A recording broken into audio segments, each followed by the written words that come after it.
So, on today's episode of Bedtime Stories with a Redneck, we will be doing a deeper breakdown into Space Ghost by DC Comics. This takes place well before the current Dynamite run.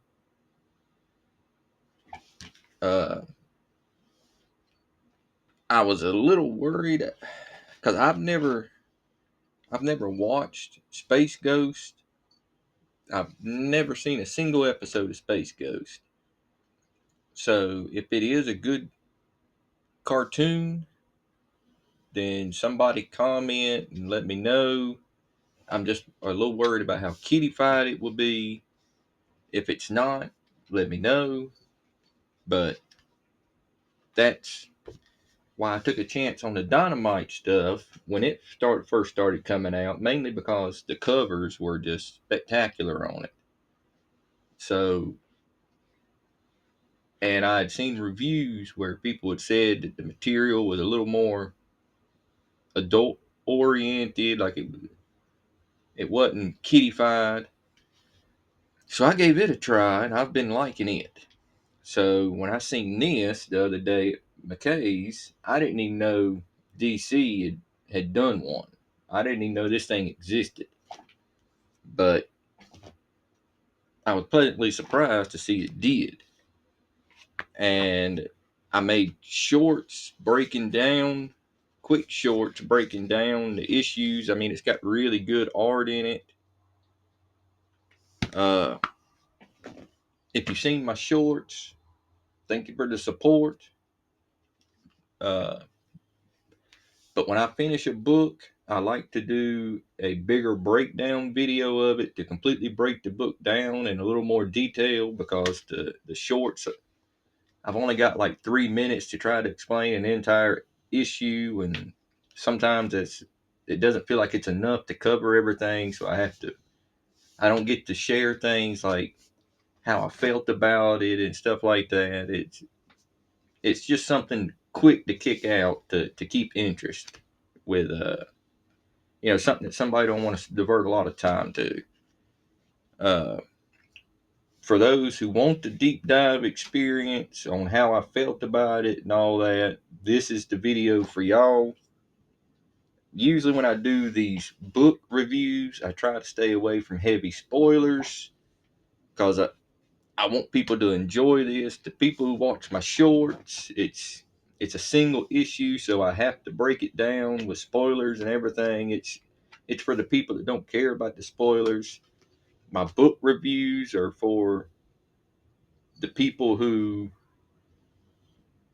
I don't want to ruin the story for because they've waited for the books and they don't usually keep up with what's going on with the single issue stuff. So my book reviews are going to be as non-spoilery as I can get. There will be some that sometimes have to be done just to get an understanding of what the story's about. There's a couple of, I don't know if I call them spoilers because they're just established things that have to happen because this whole book is an origin story of Space Ghost. So I've got to talk about stuff like how he becomes Space Ghost, what drives him to that point. But I'm gonna try to keep out a lot of what I can on spoiler issues.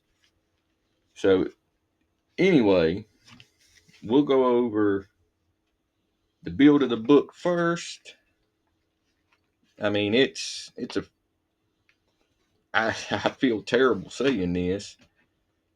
It's a fairly old book considering it came out in 2005, so it's a 20-year book, and I feel silly because 2005 that that doesn't seem that long ago to me. But to some of you watching this, or who may be watching this, I mean this may have come out before some of you was even born. So Anyway, I'm getting sidetracked again. When I get talking about comics and stuff, I get sidetracked. So the build on the book's really good. I mean, to be a 20-year-old book, and to be one that I picked up in the open market, the secondhand market. There's no telling how many times it had been passed around before I got it. I mean, the glue binding in it's really nice. I mean, it's staying together. It's not really.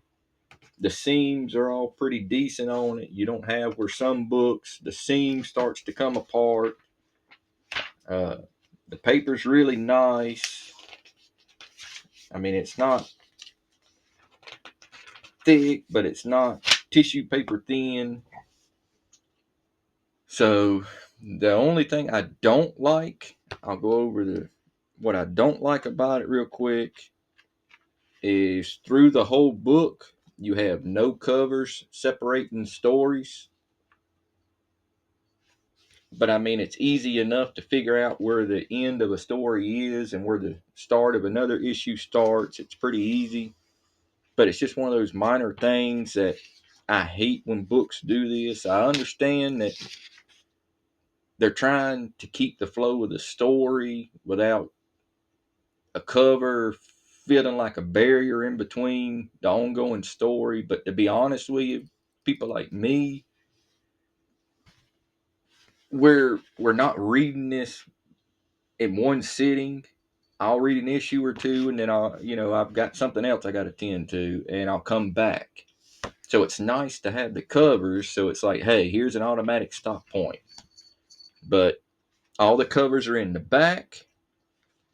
But with that being said, that's not terrible.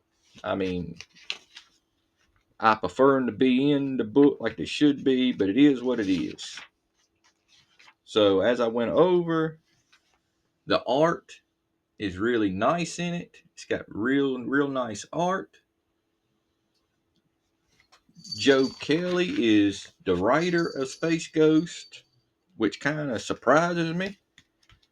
Uh, Joe Kelly has done a lot of work for Marvel and DC. So once I seen his name attached to it, I knew it was going to be decent. But let's start breaking down into it. Oh, it retails for $14.99, but needless to say, a book this old who DC doesn't own the rights to anymore that I'm aware of.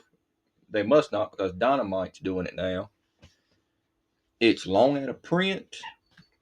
The book I purchased, somebody has miskept it, and it's got a curve right there on the end that goes all the way down the book. You probably can't see it that good, but the whole book has a little curve to it where it's like somebody threw it on a shelf and the end just curled up a little. It's unfortunate that it gets treated like this, but it's still a solid book, especially to be out of print. But you mainly you got to have your tragedy. Like, story wise, he excels at his job as, I'm assuming, a policeman of some sort. And he gets chosen for this upper group called the Wrath. And their job is kind of like dirty works. They're supposed to wipe out all the heavy duty criminals and stuff. They go after the baddest of the bad. Well, of course, Space Ghost, which is called, his name's Thaddeus Batch, I think. He has a wife who is pregnant with it. They're hoping to be a son, but they'll be happy with either. But they're looking for it to be a son. And he gets his promotion. Everything starts looking good for him. His wife has a positive outlook on everything. he goes on his first mission, and it's one of them. Everybody's corrupt. Everybody doing what they want to do, and they're changing everything in the reports. And he goes against it, and they leave him for dead. And when they find out he's back, of course, his wife is in danger, and I'm not going to get into what all happens with that. That's something that I would prefer you to somehow get a hold of and see. But where they go with this book is very. This is not kiddified. I mean, it's not over the top violent, but it's violent enough that it feels like somebody like me who's in their 40s. I can read this and feel like they're not kiddifying it for me. Like, this is, I wouldn't believe this come from a kid show in the 1960s. They've done a great job of modernizing it. Uh, you've got Space Ghost on his mission. I'm not going to go into more detail than that. I'm not going to say why he's on the mission. Uh, I don't know how much the cartoon got into. I don't know if the cartoon got into any of it. The origin in here is a little bit different than it is in the Dynamite books. He runs into the two kid companions that he has in Dynamite, and I'm assuming he has in the cartoon too, but it's a little different twist on them as well. Uh, he faces off against the main bad guy is the leader of the Wrath group or Wraith or whatever they are, named Temple. He's the main focus that Space Ghost is after. You get to see how he gets the name Space Ghost. You get to see where he gets his weapons and stuff from. It's a very, very well done origin story. Uh, Zorak shows up in there, which he was another character that during the Dynamite run, he seemed like a pretty decent looking character to me. So he attracted me into the book. I was glad to see a version of him here. I think it's actually better how they used him in here than how they use him in Dynamite comics. The only reason I say that, and I'll spoil a little bit because it's not really a story spoiler that much. It's more of a character change. In this, Zorak is like a title instead of like a main person.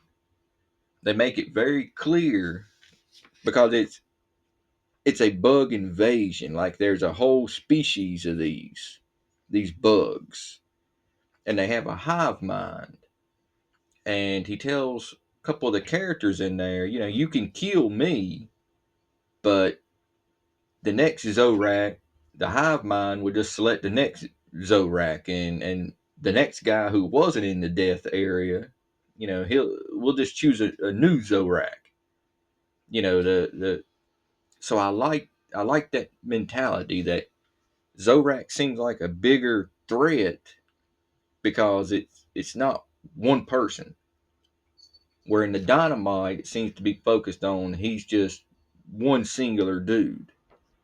I might be wrong because I only read the early issues of Dynamite, but that's how it appeared. I liked the twist on this. It had a lot of action to it. It had a lot of story when it needed to.